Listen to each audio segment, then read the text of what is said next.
Assalamualaikum warahmatullahi wabarakatuh. Saya Andeska Weningsih. Di sini saya akan memaparkan materi tentang strategi intervensi dalam peningkatan produktivitas dalam pengembangan organisasi. Yang pertama ada rancang bangun pekerjaan. Bagi para praktisi dan teoretisi manajemen, masalah rancang bangun pekerjaan bukanlah hal yang baru. Bahkan asal-usul pendekatan ilmiah tentang rancang bangun dapat ditelusuri pada pemikiran Taylor yang dikenal sebagai pelopor gerakan manajemen ilmiah, yang pada tahun 1991 melakukan studi yang disebut sebagai studi waktu dan gerak.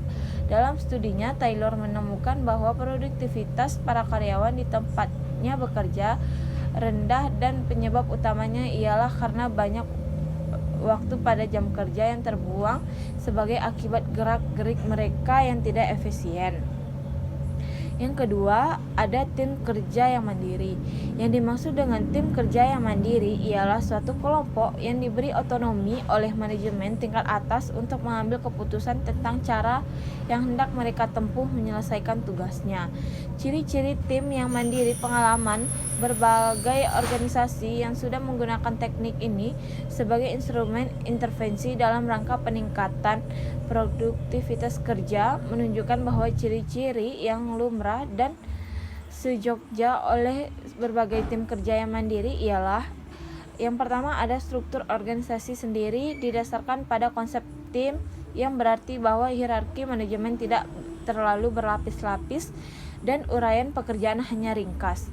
Yang kedua, budaya organisasi didominasi oleh pandangan egalitarian dan para pejabat pimpinan pun tidak menonjolkan simbol-simbol statusnya.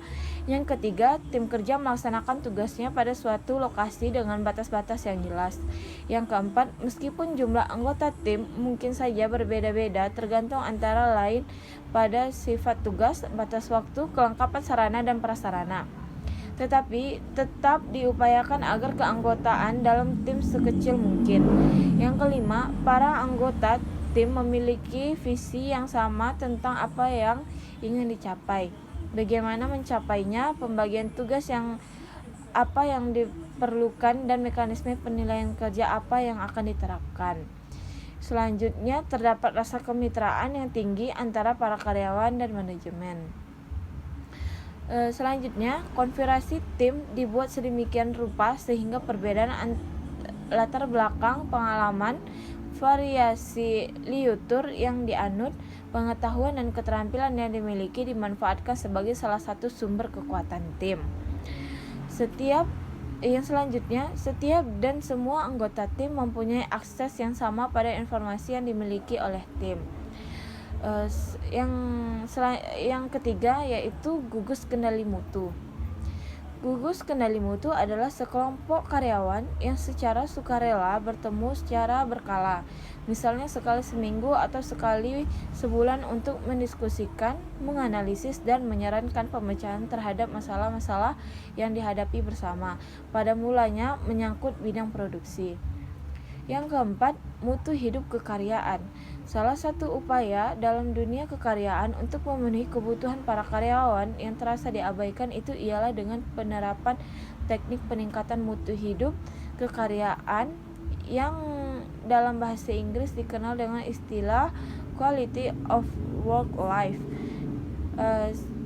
Untuk mudahnya digunakan selanjutnya dalam karya tulis ini, penekanan pelaksanaan program QWL diletakkan pada karyawan tingkat rendah, yaitu mereka yang melakukan berbagai kegiatan yang bersifat teknikal dan operasional.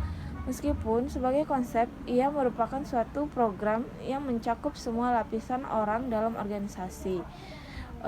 Sekian yang dapat saya sampaikan. Salah dan janggalnya saya mohon maaf. Saya sudahi dengan assalamualaikum warahmatullahi wabarakatuh.